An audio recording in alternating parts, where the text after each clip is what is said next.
Très heureux de vous retrouver sur Média TV Afrique dans le cadre de votre émission Génération News, l'émission qui prend à cœur les problématiques liées à la jeunesse. En première partie d'émission, nous allons, mes invités et moi, la consacrer à la thématique de l'entrepreneuriat, comment gérer son entreprise. Nous en parlerons en première partie d'émission. L'immigration irrégulière, qu'en est-il aujourd'hui sur le continent? Cette jeunesse africaine qui est en quête d'Eldorado, comment? Quelles sont les pistes de solutions pour freiner le phénomène? Nous en parlerons en fin d'émission. Et pour décortiquer avec moi sur ce plateau toutes ces thématiques, j'ai le plaisir, l'honneur de recevoir Hamdi. Hamdi, vous êtes membre d'une plateforme qui œuvre dans l'entrepreneuriat. Merci d'avoir répondu à notre invitation. Merci également à vous pour l'invitation et c'est un plaisir de retrouver mes sœurs et peut-être collègues entre guillemets. Donc bonjour à tout le monde, bonjour également à tous ceux qui sont en train de suivre l'émission. Merci Hamdi. À côté de vous, nous avons Tiara. Tiara, vous êtes entrepreneur dans le domaine évidemment de cosmétiques. Vous fabriquez des savons. On aura évidemment l'occasion d'en parler. Merci d'avoir répondu à l'invitation de Génération News. Merci Régis. C'est un plaisir pour moi de me retrouver sur ce plateau avec des collègues qui font un magnifique travail. Et puis je salue au passage l'ensemble des personnes qui sont en train de nous regarder. En face de vous, nous avons Yoella. Yoella, vous êtes blogueuse, écrivaine. Merci en tout cas d'être des nôtres aujourd'hui sur le plateau de Génération News.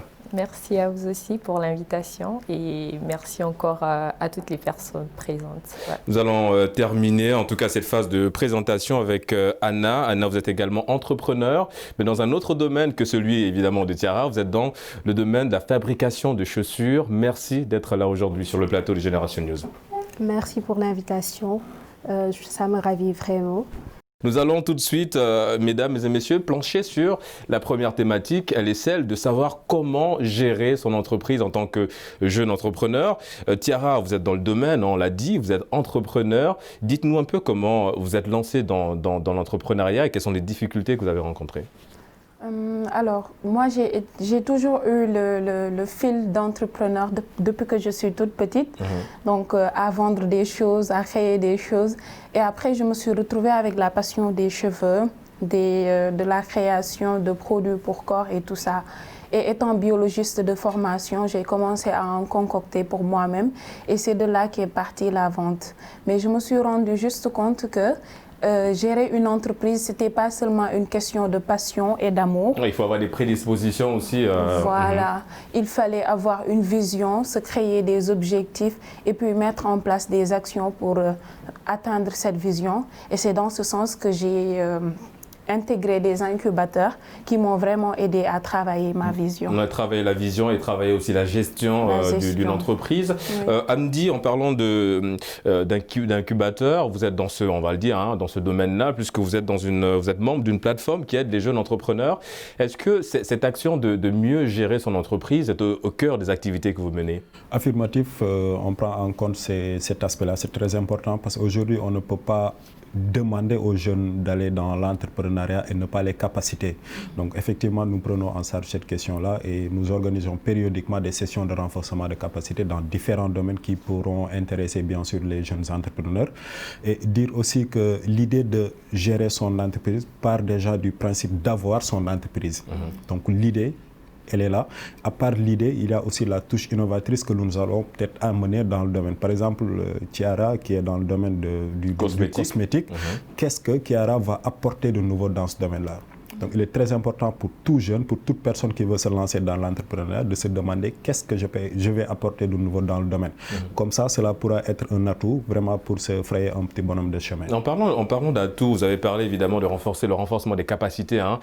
Quand on parle évidemment de cette gestion d'une entreprise, quand on est jeune, on a parfois du mal à gérer certaines situations. Yoella, c'est plein des prédispositions naturelles, on va le dire ainsi, qu'il faut avoir pour pouvoir mieux cerner et gérer son entreprise. Déjà, avant de rentrer dans le but du sujet, il faut déjà rappeler c'est quoi l'entrepreneuriat, parce que tout le temps on en parle, ce sont des mots qu'on utilise, mais les gens ne savent pas. Parce qu'on se dit un entrepreneur, c'est celui-là, il a un ventilateur et c'est fini, il devient un entrepreneur. Non. L'entrepreneuriat, c'est déjà l'ensemble des activités qui concourent à la réalisation, on va dire, d'un travail, d'une entreprise. Maintenant, un entrepreneur, c'est celui-là qui fait de ces activités-là ou encore qui met sur pied l'activité en question. OK. Maintenant, pour les difficultés, c'est cela. Oui, par rapport à la gestion justement de son entreprise, on a parlé de renforcement de capacités, mais au-delà même de ces capacités, il faut évidemment être prêt ou prête à pouvoir gérer certaines crises liées évidemment à l'entreprise. Dans l'entrepreneuriat, il y a beaucoup de difficultés. Et la plus grande difficulté, il ne faut pas se mentir, c'est le regard d'autrui. Parce qu'il y a des gens qui sont toujours là pour nous décourager. Eh bien, tiens, mais celle, elle est capable de faire quoi? Je la connais, c'est elle qui jouait nue. Est-ce qu'elle peut faire des grandes choses? La plus grande difficulté, ce n'est pas de ne pas avoir des sponsors ou encore des partenaires. La plus grande difficulté en entrepreneuriat, c'est le regard d'autrui. Et c'est cela qui nous décourage vraiment. Maintenant, oui, non, allez-y. Maintenant, dans la gestion des entreprises, il y a beaucoup plus de stratégies. Nous sommes à 4, chacun dira ce qu'il veut. Parce que si je commence à décortiquer, on sera là jusqu'au soir. Non, mais on est preneur. Hein. Allez-y, dites-nous un petit peu quelles sont les stratégies. Bon. Parce que vous êtes appelé à demain être une chef d'entreprise. Et dites-nous un petit peu, parce qu'aujourd'hui, on a nos frères et nos sœurs qui nous regardent et qui peut-être sont confrontés à ces difficultés de mauvaise gestion d'entreprise. Du coup, on est preneur. On a Tiara là, des entrepreneurs. Exactement. OK. Donc, pour la gestion des entreprises, la première chose, c'est la gestion clientèle. Il ne faut pas se mentir, les clients sont, on va dire, comme l'assurance vie d'une entreprise. OK. On ne crée pas une entreprise pour s'autosuffire. On crée une entreprise, c'est pour vendre. Donc, la gestion de la clientèle est très importante dans la gestion des entreprises. Le client doit être ton ami. Vous devez vous entendre. Vous devez avoir une bonne relation. Pourquoi pas fidéliser le client pour qu'il n'aille pas dans l'entreprise concurrente. OK. Après la gestion de la clientèle, on a la gestion des bénéfices. On ne gagne pas pour gaspiller. Évidemment, en parlant de bénéfices, il y a peut-être une aujourd'hui qui est mieux placée pour nous parler de ces bénéfices-là. Anna, parce que comme on l'a dit, vous êtes dans le domaine de l'entrepreneuriat, évidemment. Vous êtes dans la fabrication de chaussures. On va rebondir sur le point que Yola a eu à évoquer dans son argumentaire et parler de la difficulté en entreprise, le regard extérieur. Est-ce que vous avez été victime de ce regard-là? Est-ce que ça vous a empêché justement d'être la chef d'entreprise que vous êtes aujourd'hui? Ah oui. Parce que, comme je vous l'avais dit tout à l'heure, je venais directement d'une banque. Passer d'une stagiaire banquière à une entrepreneur, oui. Voilà. Je ne vais pas dire entrepreneur, mais je vais mettre ça entre guillemets, parce que tout au début, je faisais la publicité à travers mon WhatsApp, juste par des jeux. J'ai porté une chaussure, j'ai mis ça sur mon statut WhatsApp. Et les retours ont été positifs. Et c'est dans ce cadre-là, je me suis lancée à la vente de chaussures locales. Après, j'étais partie à Tilène voir les cordonniers, discuter avec eux. Mais c'était pas trop facile. C'était pas trop facile, surtout à la gestion de la clientèle. Comme elle a souligné, Yola. La gestion de la clientèle, parce que des fois, vous verrez des clients crier dessus, des clients... Mais c'est à vous de, comme on dit, le client est roi et petit à petit, l'oiseau fait son nid. À la fin, on comprend un peu. Ouais, parce on essaie d'évoluer avec. Évidemment, pour aller, Tiara, dans le sens de Anna, on parlait tout à l'heure des prédispositions naturelles. C'est ça aussi, quelque part, c'est avoir cette capacité à prendre sur soi et de se dire c'est le client et que peut-être que si j'ai une réaction, on va dire un petit peu jugée déplacée, ça peut évidemment casser plein de choses. Oui. Est-ce que vous avez déjà été victime de ça et comment vous avez géré ça? Oui, très souvent, comme elles l'ont dit, en business, le client est roi. Donc aujourd'hui, quand on veut faire un produit de qualité, c'est un produit qui doit satisfaire le client. Et un client qui n'est pas satisfait, c'est 10 clients de perdu ou 20 clients. Très souvent, on peut avoir un client qui utilise notre produit et se dit « Ah, j'ai eu tel ou tel », mais on prend sur soi et puis après, on propose une autre chose. Et moi, ce que je fais, c'est que je te mets un cadeau pour m'excuser de tout ce qui s'est passé. Et puis voilà, là, le client n'est plus mécontent et après, on pourra le récupérer. Je peux y rajouter qu'il y a la crédibilité, quelque chose d'important. Il y a la crédibilité parce que avec les clients, si vous n'êtes pas crédible, dans ce cas-là, vous serez obligé de les perdre. Ouais, ce sont des points super intéressants. Oui, Amdi, vous voulez rebondir sur un point? Oui, effectivement. Je voulais d'abord demander à Anna d'enlever les guillemets sur entrepreneur, de s'affirmer. Vous êtes entrepreneur, un point, c'est tout. Donc, il ne faut pas mettre les guillemets sur ça. Sinon, revenir un peu sur ce que Yola disait tout à l'heure concernant la gestion de la clientèle. Moi, je pense qu'il y a deux éléments qui précèdent cela. Il y a la prospection, c'est-à-dire la cible. Je vais mettre en place mon entreprise, quelle est ma cible. Il faut bien identifier cela. Après, bien sûr, la prospection, il y a l'acquisition. Et vient maintenant la gestion de la clientèle. C'est des éléments très importants qu'il ne faut pas négliger quand on a son petit business. C'est très important aussi d'essayer d'être crédible devant ses clients parce qu'après, c'est eux qui vont se charger de faire votre publicité. Et si quand on dit le bouche à oreille, hein, en général, ça part des clients. Mais voilà, et c'est une technique quand même qui marche très bien. Voilà, vous vendez vos services ou vos produits à quelqu'un, mais quand il est satisfait là, essayez d'abord d'avoir ses retours. Là aussi, c'est très important d'avoir les retours de ces clients-là, les feedbacks effectivement. Et ben voilà, ça va faire son petit bonhomme de chemin, quoi. Oui, allez-y. Voilà, je disais, on est rentré trop dans le sujet, mais on n'a pas expliqué aux téléspectateurs les qualités d'un entrepreneur, parce qu'il faut toujours le répéter. On aura l'occasion d'en venir. Hein, on aura l'occasion d'en venir. Et d'ailleurs, pour parler de ça, je vais rester avec vous, Yola, pour parler évidemment de ces caractéristiques-là de ce jeune entrepreneur. Alors, on a parlé, Tiara a parlé évidemment de la prise sur soi, hein, de mieux gérer parfois des crises liées avec le partenaire ou avec le client. Il y a un autre point aussi qui est important. Est-ce que lorsqu'on est dans une entreprise, parce que c'est le cas aujourd'hui, quand on est chef d'entreprise, est-ce qu'il est important pour le chef d'entreprise d'aller beaucoup plus dans un format d'être un manager que d'être dans la chefferie? Déjà, le format manager te permet on va dire ça comment, de sympathiser avec les employés. Avec les employés dans ton service. OK.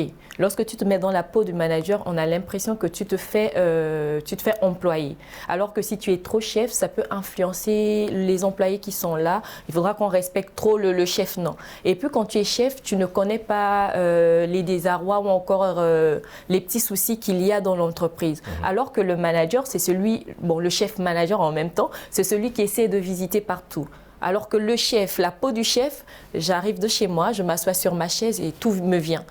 Alors que quand toi-même, le chef, tu es en activité, donc tu te mets dans la peau d'un manager, tu peux savoir qu'est-ce qui ne va pas peut-être à Génération News. Voilà, j'ai vu un écran qui était gaspillé et tu peux gérer avec le personnel mis en place. Voilà. Et oui, Tiara, allez-y. Je voulais rebondir aussi sur cet aspect de management parce qu'aujourd'hui, c'est en vogue, mais il faudrait aussi comprendre qu'en entreprise, toutes les personnes ne sont pas de même compétences. Donc, il y a 4 types de management à appliquer. Parce qu'aujourd'hui, toi, pouvant faire des produits, je ne peux pas venir être là à te dire quoi faire ou autre. Je te délègue, je te laisse faire. Et pour une autre personne qui ne sait pas faire, je viens, je participe, je te montre et tout ça. Donc, il faudrait déjà, avant de se mettre dans la peau de ce manager, de détecter les compétences des gars qui travaillent dans la société. C'est là où l'importance, évidemment, Hamdi, de se mettre dans la peau du manager, parce que ça permet évidemment de, non seulement, comme elle a dit, de déceler les compétences des employés et de les emmener à donner le meilleur d'eux-mêmes. Voilà, et j'aurais même mis de côté le terme employé et les appeler collaborateurs. Voilà, parce qu'à la limite, quand on démarre son petit business, ceux qui croient à toi pour venir vraiment t'accompagner là-dessus, mais c'est parce qu'ils ont le même esprit que toi, d'accord? Donc si toutefois tu les considères comme des employés, ça risque de créer un déséquilibre, mais qui aura forcément des impacts dans le travail. Donc c'est des collaborateurs, c'est des gens sur lesquels tu peux compter. Il ne faut pas les voir comme des employés et se dire que ok, je suis le chef, je viens en costume cravate et tout. Non, d'où la différence entre un chef et un leader. Un leader peut être derrière comme il peut être devant. Mais est-ce que les jeunes entrepreneurs aujourd'hui arrivent à faire cette distinction-là aujourd'hui? C'est le malheur, mon cher. C'est pourquoi beaucoup d'entrepreneurs se cassent la tête parfois dans le mur, parce que tu as toujours cet aspect de ok, c'est mon entreprise, c'est mon business, c'est mon, tout revient sur son ego. Et il arrivera à un moment où ces gens-là qu'on appelle employés, mais vont se sentir frustrés et ne participeront plus, ne feront plus de sacrifices, mais pour participer à... Parce que comme on le dit évidemment, lorsqu'on est en entreprise, c'est cette capacité à remplacer le je par le nous, donc de ramener tout le monde dans le même projet. Ben voilà. Anna, on a parlé évidemment de la gestion de l'entreprise, ce côté d'être manager au lieu d'être dans la chefferie. Le respect en entreprise, est-ce que c'est important pour vous? C'est très important parce que une personne qui participe à la réussite de votre entreprise n'est pas une personne à négliger. Et que nous sommes tous des humains, nous sommes presque de la même génération, nous avons les mêmes objectifs. Dans ce cadre-là, nous n'avons pas droit de... Ouais, des écarts de comportement en entreprise. Ou bien de marginaliser certains. On n'a pas de droit. Moi, je veux rajouter quelque chose. Quand on parle de respect, c'est pas peut-être le respect entre nous. Il y a plusieurs sortes de respect. Par exemple, le respect des coutumes. Moi, je veux plus, puisqu'elle a parlé d'un respect, moi, je veux parler du respect des coutumes. C'est très important en entreprise ou encore lorsque tu te lances dans l'entrepreneuriat. Ok. Le respect des coutumes, par exemple, vous êtes sénégalais, moi, je suis gabonaise. Ok. Moi, je peux venir au travail avec ma petite jupe, ça ne me cause pas de problème. Alors que Tiara, toi, en tant que fondatrice de tes produits ou encore fondatrice de l'entreprise, tu viens avec des voiles. Ça peut gêner autrui. Évidemment, on parle de l'aspect de l'habillement en entreprise. Ça, c'est ça. L'habillement, on ne va plus trop dire l'aspect physique. On parle de coutume. Parce que si tu dis habillement, on va te dire, mais écoute, on ne va pas parler d'habillement. Moi, je peux porter ce que je veux. Je suis libre de mettre ce que je veux. Mais par contre, lorsque tu mets le respect des coutumes, c'est pour respecter la personne qui est à côté de toi. Il vaut mieux dire respect des coutumes que respect de l'habillement. D'accord. Respect des coutumes. Alors évidemment, parlons de ce respect, parce qu'évidemment, Anna l'a souligné, le respect entre collaborateurs, pourrait aller dans le sens de Hamdi, entre collaborateurs, le respect souligné aujourd'hui par Yowela en parlant de respect de la coutume. On va revenir sur ce respect-là. Est-ce que c'est plus difficile, Tiara, pour une femme, par exemple, de se faire respecter en entreprise, en tant que jeune chef d'entreprise? Au début, oui. Mais je pense que maintenant, les mentalités ont évolué et que maintenant, dans tout ce qui est travail, entreprise, ce sont les compétences qui dominent. Quand tu es une femme et que tu es compétente et que tu imposes le respect, tu respectes tes collaborateurs, on te respecte. On te respecte. Il n'y a même pas à voir si elle n'a pas l'âge d'être notre chef ou notre chef d'entreprise. Oui, parce qu'en général, quand on est jeune et chef d'entreprise, on se retrouve avec des collaborateurs qui sont parfois plus âgés que nous. Oui, moi personnellement, j'ai vécu cette expérience en entreprise. J'ai eu à manager des équipes où il y avait des messieurs avec l'âge de mon père, mais ce n'était pas très difficile parce que je les respectais et j'ai respecté leur travail intellectuel. Voilà. En parlant de l'entreprise, Hamdi, quelles sont les difficultés auxquelles les jeunes qui viennent vous voir, des jeunes entrepreneurs, chefs d'entreprise qui viennent vous voir, sont le plus souvent confrontés? Le plus souvent, les jeunes qui viennent nous approcher ne savent pas exactement qu'est-ce qu'ils veulent faire. Ils veulent se lancer dans l'entrepreneuriat, mais te disant, bon, j'ai un budget de 50 000, je veux me lancer dans l'entrepreneuriat, mais je ne sais pas en fait qu'est-ce que je dois faire. Et nous, à chaque fois, on leur pose la question, quelle est votre passion? Qu'est-ce qui vous plaît le plus dans la vie? Et à partir de sa passion, tu peux l'orienter, tu peux l'aider un tout petit peu à se trouver un chemin dans le domaine de l'entrepreneuriat. Mais est-ce qu'il y a des jeunes qui viennent vous voir, des jeunes entrepreneurs qui sont dans le domaine, on va dire, qui sont déjà bien positionnés dans le marché du travail, qui viennent vous solliciter pour, comme vous l'avez dit, le renforcement des capacités, mais c'est surtout sous l'angle de la gestion d'entreprise? Est-ce qu'ils viennent vous raconter les difficultés auxquelles ils sont confrontés dans la gestion de leur entreprise, par exemple? Affirmatif, parfois ça arrive, même si c'est quand même plus ou moins très rare. Il n'y a pas très longtemps, un jeune entrepreneur est venu nous rencontrer, effectivement, parce qu'il avait, je pense, des collaborateurs qui tournaient au nombre de 5-6 et arrivé à un moment où il avait des problèmes financiers pour gérer ça. Et il pouvait en quelque sorte pas se détacher de ces gens-là, parce que c'est des gens avec lesquels il a travaillé pendant 6-7 ans. Là, c'est un problème. Alors nous, en tant que peut-être conseillers ou en tant que aussi des jeunes entrepreneurs, à la base, l'idée c'est de lui demander de communiquer avec ces gens-là, de leur expliquer la situation financière de l'entreprise, que depuis 5 ans, on n'a jamais eu ce problème, mais peut-être après la Covid, bien sûr, il y a eu ces problèmes-là. Donc, essayer de communiquer avec tes collaborateurs, peut-être qu'ils seront compréhensifs et ils vont peut-être te lâcher prise un tout petit peu et peut-être qu'après ça va fonctionner. Donc, en parlant de l'aspect financier, Anna, est-ce qu'aujourd'hui la gestion de la comptabilité, par exemple, lorsqu'on est dans une entreprise, c'est la clé, c'est le cœur de cette entreprise-là, c'est vraiment important? Et oui, c'est très important parce qu'il va falloir contrôler les recettes et les dépenses.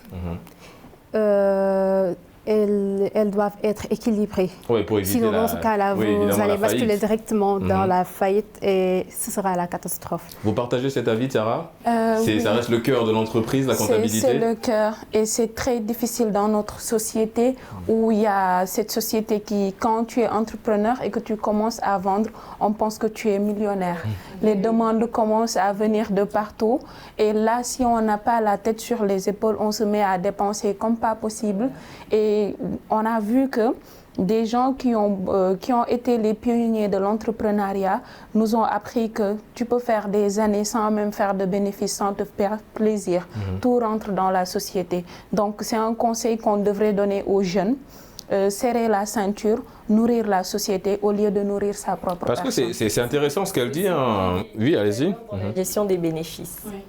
Quand j'ai commencé, j'ai parlé de la gestion des bénéfices. En dehors de la gestion des bénéfices, on a aussi la gestion des épargnes. Ouais. Ok. L'épargne, c'est j'ai gagné, j'ai mis de côté. Parce que l'épargne n'est pas là seulement pour nous aider, nous.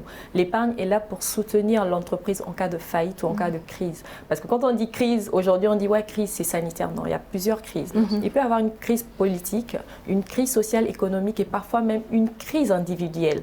Bon, écoute, la crise individuelle, c'est quand tu n'as pas bien géré le bénéfice. J'ai gagné, j'ai envoyé les sacs aux parents au village, j'ai envoyé voilà, du riz des parents au Gabon. Mais après, maintenant, dans la gestion de l'épargne, ça va te permettre de pouvoir te soutenir, de pouvoir t'aider au cas où tu tombais. Exactement, c'est très intéressant. Oui, Anna, vous voulez rebondir sur un point? On rencontre une difficulté au niveau des délais de paiement. Au niveau des délais de paiement. Parce que des fois, vous verrez les personnes les plus proches prendre votre marchandise et vous demander d'attendre. Aussi, des fois, vous verrez de bons clients, de très bons clients, très réguliers, qui prennent la marchandise et des fois, ils sont dans des situations assez complexes et ils se rapprochent de vous pour vous en parler. Dans ce cas-là, vous serez obligé de faire des provisions et tout. Voilà, ça va impacter dans la comptabilité. C'est très important à la mesure où nous avons au sein de notre plateforme-là des modules que nous... éducation financière, voilà. Et là, on essaie de coacher un tout petit peu les entrepreneurs sur surtout comment dépenser son argent. Et on dit souvent qu'il y a 3 types de dépenses que l'individu ou l'entreprise doit faire. Les dépenses quotidiennes, les dépenses futures prévues et les dépenses futures imprévues. Je pense que si toutefois la personne ou l'entreprise a compris ces 3 types de dépenses-là, peut-être qu'il n'y aura pas beaucoup de difficultés financières. Nous allons évidemment mettre en parenthèse cette problématique sur la gestion financière pour revenir un petit peu sur l'évaluation des collaborateurs. Est-ce que c'est important aujourd'hui, en tant que vous, un chef d'entreprise, c'est important pour vous de faire cette évaluation des collaborateurs pour éviter une possible crise d'entreprise, par exemple? Oui, c'est très important parce que comme je le dis, en entreprise, il y a la gestion des humains également qui est très important, pas seulement des finances ou du matériel ou du produit fini, parce que ce sont les personnes qui fabriquent le produit fini qui est vendu et qui rapportent de l'argent. Du coup, évaluer les compétences de ces collaborateurs reste primordial et les offrir même des formations pour renforcer leurs compétences. Ça ne peut être que du bien pour l'entreprise. Vous êtes dans cette logique-là en tant que chef d'entreprise? Carrément, parce que je voudrais que mon entreprise, dans 5 ans, que je ne sois... Le secteur, quoi. Oui, carrément, et que je ne sois là que pour signer des papiers, que mes collaborateurs dirigent carrément l'entreprise. Et ça, il n'y a qu'un manager qui a compris que l'humain est le cœur même d'une entreprise.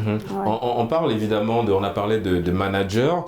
Est-ce que Yoella, par exemple, la position de la recherche d'un mentor, c'est important pour mieux gérer son entreprise? Un mentor, on rappelle, c'est quelqu'un qui a beaucoup plus d'expérience, qui est là dans le domaine et qui maîtrise plein de choses. C'est important de se faire accompagner par un mentor? Bien sûr, parce que la démarche d'un entrepreneur, c'est j'ai l'idée, je vais chercher qui peut m'aider dans l'idée. Ensuite, je crée l'idée, on crée l'idée et après maintenant, on ouvre l'entreprise. Donc, aller vers un mentor, c'est très important. Ok, on ne se suffit pas en entrepreneuriat, ne dit jamais je vais réussir. C'est faux. La personne qui dira j'ai réussi t'a menti. Il a réussi derrière quelqu'un. Parfois, il y a des personnes, des partenaires, ou encore, comme il a dit tout à l'heure, mieux dire collaborateurs.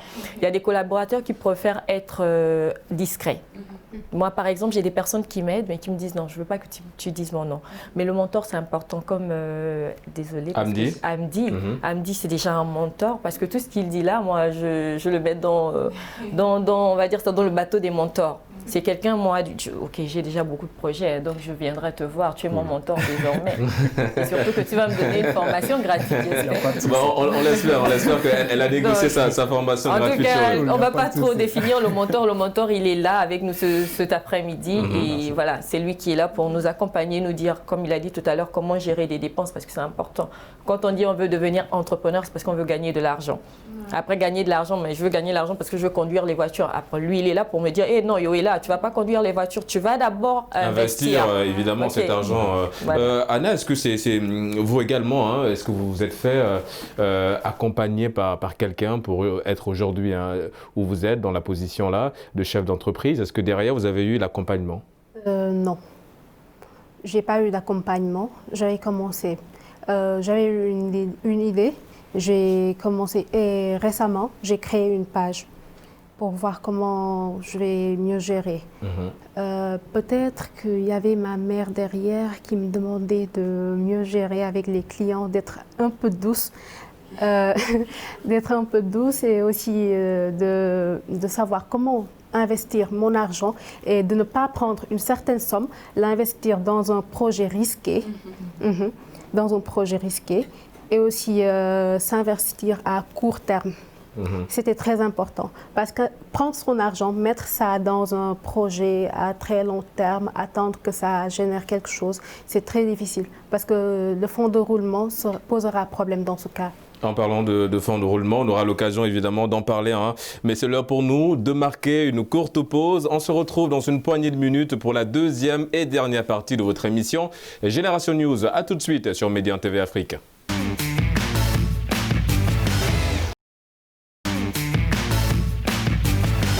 De retour sur le plateau de Génération News pour la dernière partie d'émission. Nous allons tout de suite parler de l'immigration irrégulière.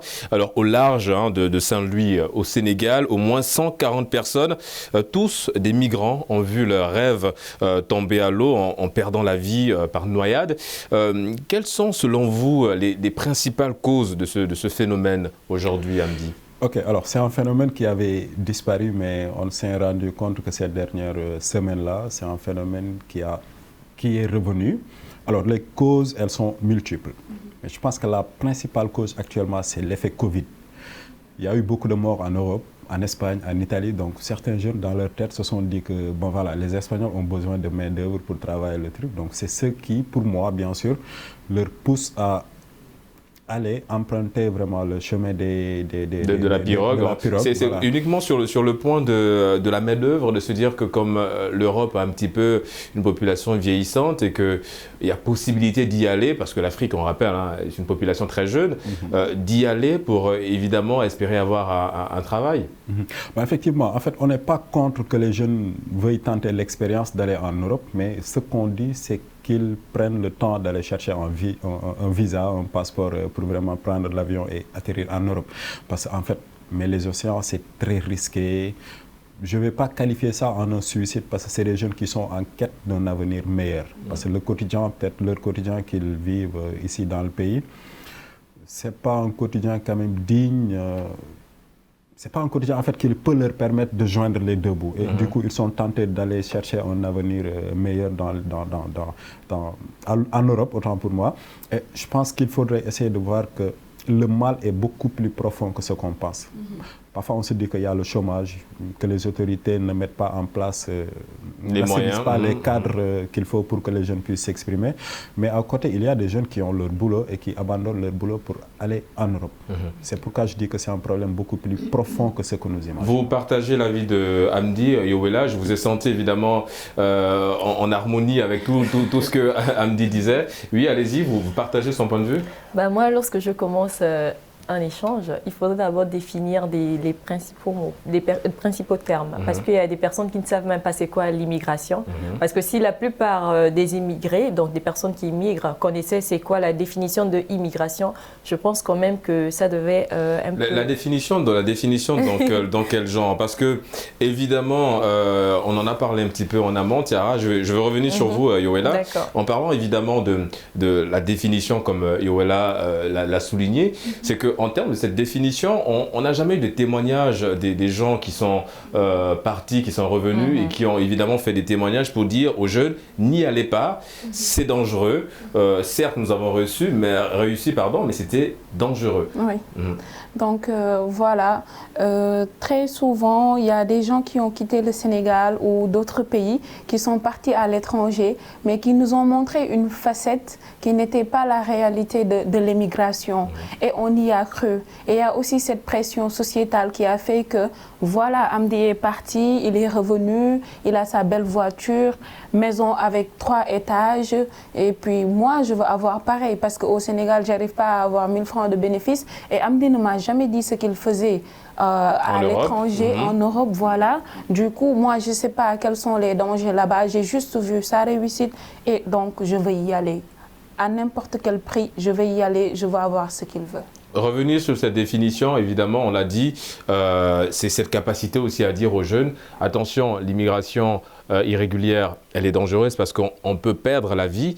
Et pour revenir évidemment sur une définition assez basique de l'immigration, c'est le fait de quitter un point A pour un point B, quitter un pays pour un autre, en quête évidemment d'un meilleur avenir.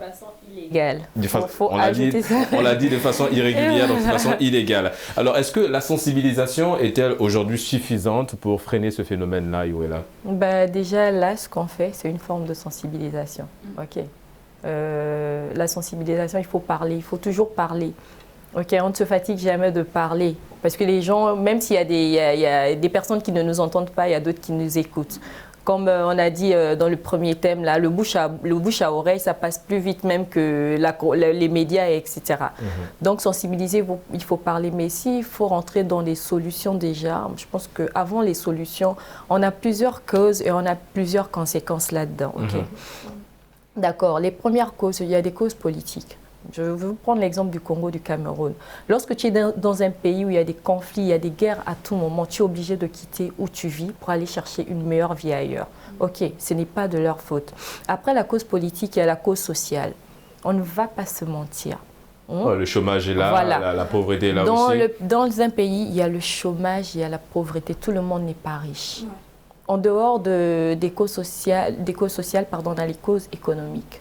Ce n'est pas tout le monde qui a de l'argent. Et puis, on a des pays sous-développés. Oui, mais pourquoi toujours l'Europe? Pourquoi l'Europe? C'est-à-dire qu'évidemment, aujourd'hui, on peut réussir en Afrique, Anna. On peut réussir, je ne sais pas, au Maroc. On peut réussir au Burkina Faso, au Tchad. On peut rester en Afrique et réussir. C'est possible, Anna? C'est possible, mais ce n'est pas évident. Parce qu'on peut déjà identifier des problèmes sociaux. Les jeunes sont frustrés. Je suis désolée de le dire, mais les jeunes sont frustrés. Par exemple, vous êtes dans une entreprise, vous bossez de 8h à 18h, il y a un autre, il vient à 10h, il rentre à 16h, il est mieux payé que vous. Vous avez plus de compétences que lui. Et vous pensez que cette frustration, on ne va pas la retrouver en Europe? Cette frustration, mieux. Ça, c'est un point que j'adore. Excuse-moi de te voler la parole. Donc, s'il faille que je parle, je dois parler. Ça, c'est le plus beau point même que j'aime. Vous avez demandé pourquoi en Europe. Ok. Nous sommes dans une chaîne de télévision, je pense qu'on doit tout dire. En Europe, déjà parce que le jeune entrepreneur, c'est un beau sujet. On quitte l'entrepreneuriat, on vient dans l'immigration. Le jeune entrepreneur n'est pas libre totalement. Ok. Je ne vais pas dire dans tel pays, etc. Mais je vais quand même prendre l'exemple de chez moi-même. Chez moi, on n'a pas peut-être les mêmes opportunités comme ici au Sénégal. Comme Hamdi dit, tu as ton projet, viens à moi. Il y a des opportunités, il y a des concours de projets, par exemple, au Gabon. Mais après le concours de projet, il faudra être conduit par quelqu'un. Et lorsque tu es conduit par la personne devient celui qui va manger plus dans ce que tu as fait. Vous voulez aller dans le sens des contraintes au niveau de l'environnement, de l'accompagnement des autorités? Il n'y a pas assez de moyens pour accompagner les jeunes entrepreneurs? Il y a des moyens, mais des moyens, il faut être réaliste. Okay, on est dans un débat où on a envie d'aider les jeunes de plus aller ou bien de plus immigrer. Donc il faut être réaliste. Okay. Si un jeune aujourd'hui présente son projet à une société ou encore une personne qui a intéressé. Le problème avec ça, c'est que tu ne vas pas bénéficier de ton projet comme tu souhaites. Parce que tu as quelqu'un là qui va toujours te rappeler, écoute, c'est à cause de moi que tu es devenu ce que tu es. Ça devient maintenant, on va dire ça, une pression psychologique. Et en Europe, vous êtes sûr qu'on ne va pas retrouver cette même pression? On peut retrouver ça. Mais pourquoi partir si on peut rester? En même temps, hein, pourquoi l'Europe? Parce que l'Africain, nous on est là, en fait l'Europe, on voit l'Europe comme le jardin d'Éden. Il y a tout, il y a des opportunités, c'est là, on donne la parole à tout le monde. L'Europe parce que il y a on va dire ça comment, il y a une démocratisation au niveau des partis politiques.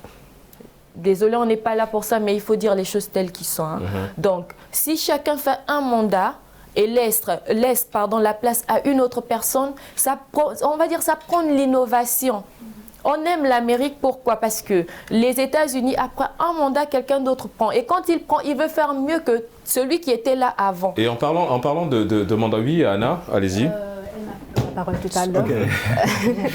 Maintenant, je voulais juste préciser qu'il y a aussi des problèmes financiers des jeunes. Par exemple, moi, en tant qu'entrepreneuse, je suis là, j'ai débuté avec, je peux dire, 10 000 francs. Je peux espérer quelque chose de meilleur dans l'avenir.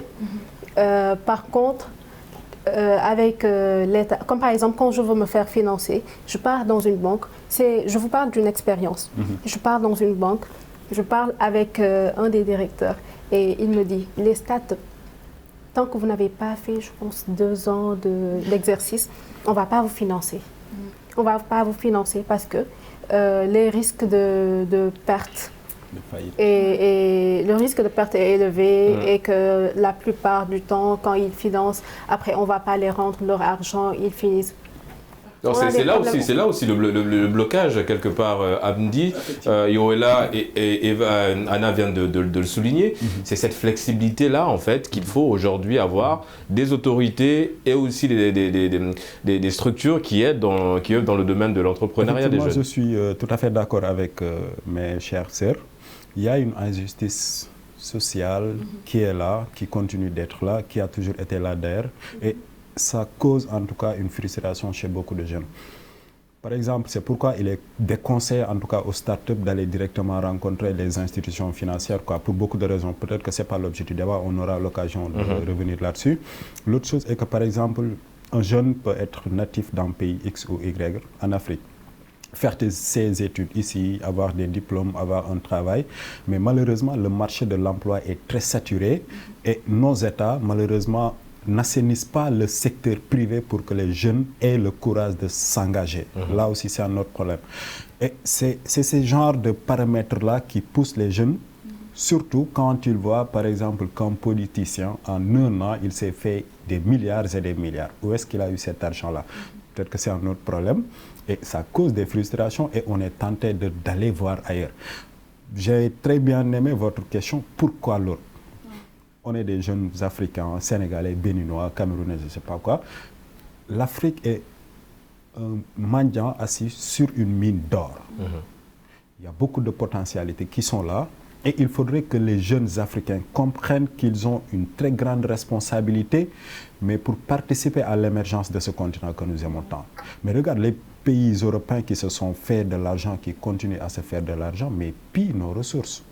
Et en parlant justement de se faire de l'argent et de piller les ressources, Tiara, la quasi-totalité des jeunes qui décident de tenter le voyage sur la Méditerranée pour rejoindre l'Europe, ce sont des enfants, on va dire des pêcheurs, les parents sont des pêcheurs.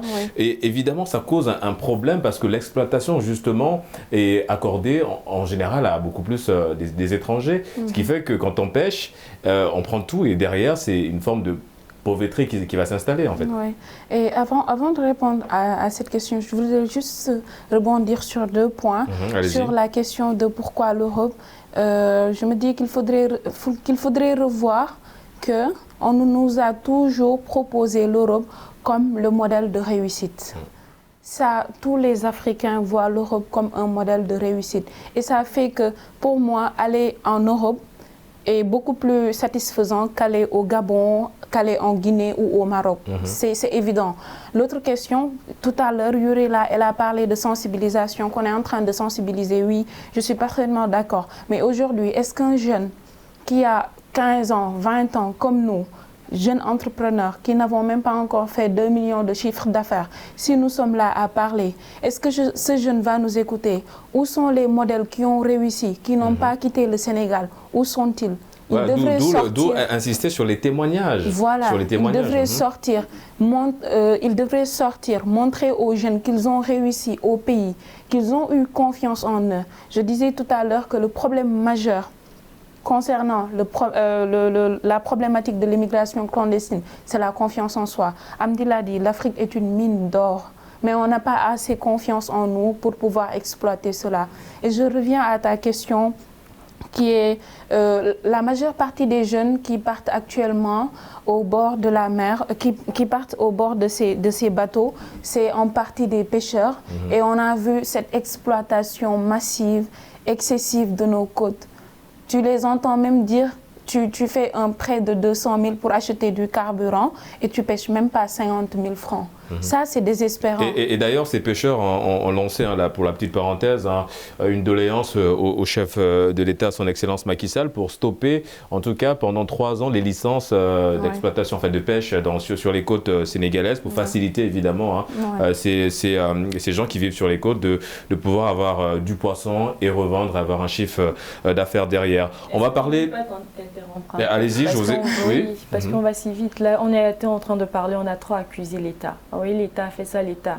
Parce que nous, les jeunes, on a notre responsabilité là, à l'intérieur. Ça tombe bien, c'était la question que je voulais vous poser, c'était quelle est la responsabilité des jeunes? On a notre responsabilité. Oui, l'État, vous êtes d'une part pour quelque chose, mais nous aussi, les jeunes, nous sommes pour quelque chose. On est très complexés. Ok. Le jeune est complexé et il est paresseux. Au Gabon, il y a... on va dire ça comment? Il y a un projet qui a été instauré, on appelle ça le projet Graines. J'ai étudié le projet. Le projet concerne aller dans les brousses. C'est de revenir à la terre. Cultiver, voilà, c'est un retour à la terre. Ok. Mais le jeune Gabonais, moi, Mamzelle Le Kinkali, je suis la génération News. On me dit, écoute, tu dois aller dans ton village à Okonja, tu prends un train où tu vas dormir pour aller cultiver. Je me dis, non, je ne peux pas. J'ai fait des études de communication, il faut que je travaille à la télé. Tu comprends, il y a un complexe d'infériorité et il y a aussi une paresse. Ah non, moi je ne peux pas faire ça. Je suis...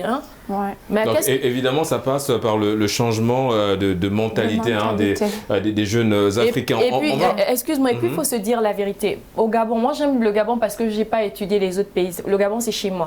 Au Gabon, la plupart des étrangers sont riches. Les boutiquiers que tu vois, ce sont des gars qui ont déjà des grandes choses ici et qui vont juste en rajouter. Est-ce qu'à l'intérieur, dans les causes, est-ce qu'il n'y a pas l'abus de finances? C'est ce que je me demande. C'est possible, évidemment, de réussir dans d'autres pays que de vouloir tenter, évidemment, la pirogue pour aller en Europe. On va revenir évidemment sur une journée qui a été assez particulière au Sénégal, qui a été observée le 13 novembre dernier, une journée de deuil national.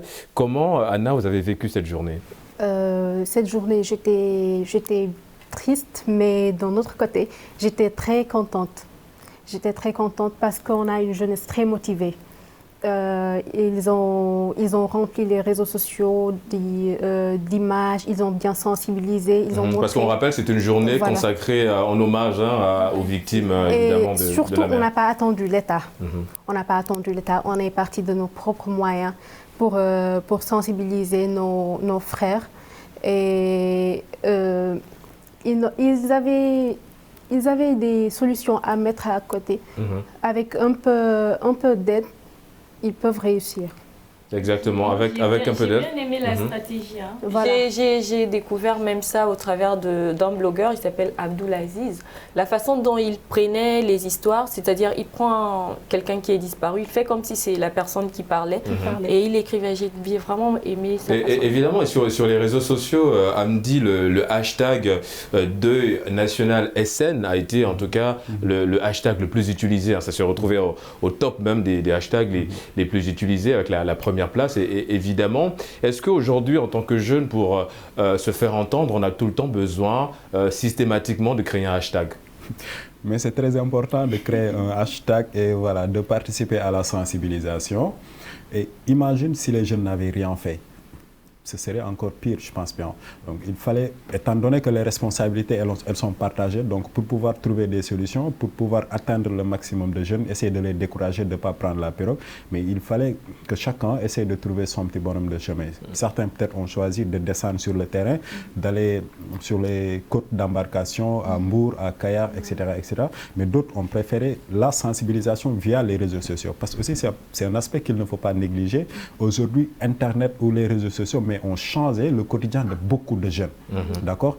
C'est par exemple notre plateforme pour ne pas... Donc les réseaux sociaux auront aujourd'hui un rôle majeur dans la lutte pour freiner évidemment ce phénomène-là? Mais affirmatif, je te donne juste l'exemple du printemps arabe. Tout s'est passé sur les réseaux sociaux. Donc à travers les réseaux sociaux également, nous en tant que jeunes, on est tout le temps scotchés sur notre téléphone. Je crois que Yoela tout à l'heure avait des problèmes parce que son téléphone lui manquait, tu vois.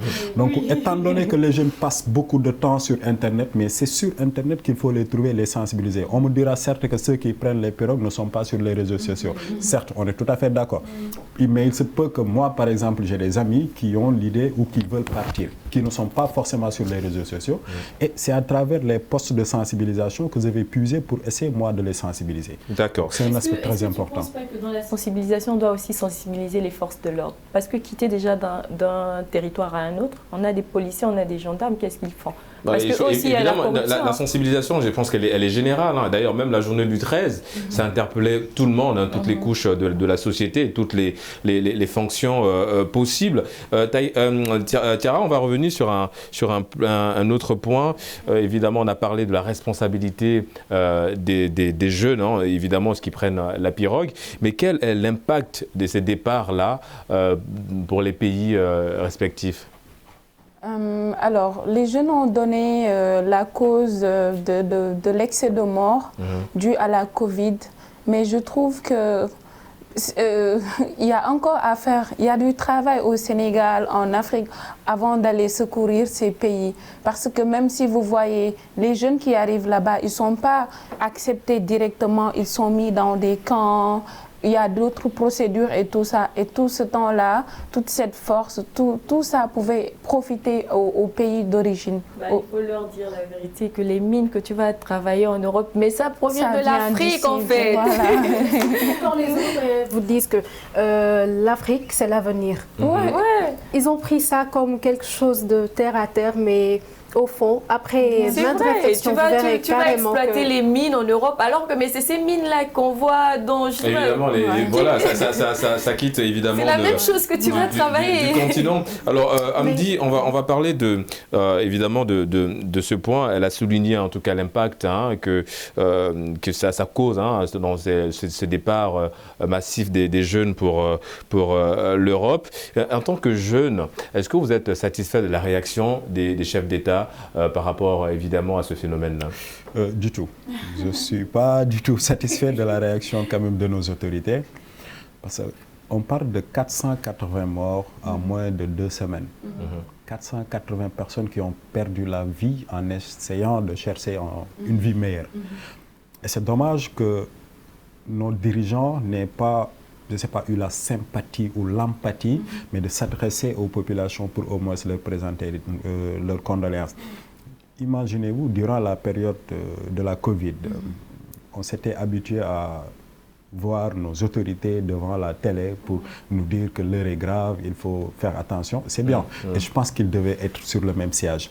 C'est vrai que le président de la République ne peut pas se déplacer dans 480 ménages. Mais il pouvait au moins se déplacer vers les points de départ pour montrer aux populations que voilà, je compatis et que ce qui vous arrive m'arrive également, moi, en tant que père de la nation. Si le président de la République a un calendrier très chargé et qu'il ne peut pas le faire, mais il y a ces ministères, il peut évidemment déléguer. Voilà, il y a des députés qui sont là, je pense qu'ils pourront le faire. Alors, oui, allez-y. Excusez-moi, il y a un chef d'État, mais vous ne trouvez pas que l'État, c'est nous? Alors, Je suis tout à fait d'avis, ma grande. Je suis tout à fait d'avis avec lui parce que l'État, ce n'est pas que le président Macky Sall ou le président du Gabon, etc. L'État, c'est des entités qui se regroupent. Mais le problème est que nous avons en fait réuni toutes nos forces, toutes nos ressources et attribué ça à une personne qui lui prend à charge la destinée de tes populations, la destinée de 16 millions de personnes. D'accord ? C'est énorme également. Et donc, il faut évidemment aller dans le sens. C'est pourquoi je relativise en disant que je sais que le président de la République, son calendrier ne lui permet pas de se déplacer vers toutes ces 480 ménages-là qui ont perdu un enfant à travers les pirogues. Mais il pouvait s'adresser au moins à la population à travers la télé nationale. Il y a eu des déclarations des chefs d'État beaucoup plus sur les réseaux sociaux. Et puis après, Hamdi, on a tellement dit que l'immigration, c'est à la recherche de la bonne vie. Moi, je peux aussi ajouter que dans l'immigration, c'est parce qu'ils immigrent, ils font des voyages en bateau parce qu'il y a une difficulté pour avoir accès à un visa. C'est bizarre. Non, on a parlé, on l'a souligné. Je pense que l'autre point aussi, c'est peut-être ça, de faciliter l'accès au visa, l'ouverture des frontières aussi. C'est ça, il faut faciliter. Pays, tout le monde veut voyager parce que moi, je pense que l'étranger n'est pas incapable d'avoir des sous. L'incapacité vient au niveau de l'accession d'un visa. Ok, par exemple, je sais pas, au Gabon, pour avoir la carte de séjour, tu vas dépenser de l'argent, alors qu'ici au Sénégal, c'est gratuit. Voyez un peu. Maintenant, comment tu fais ?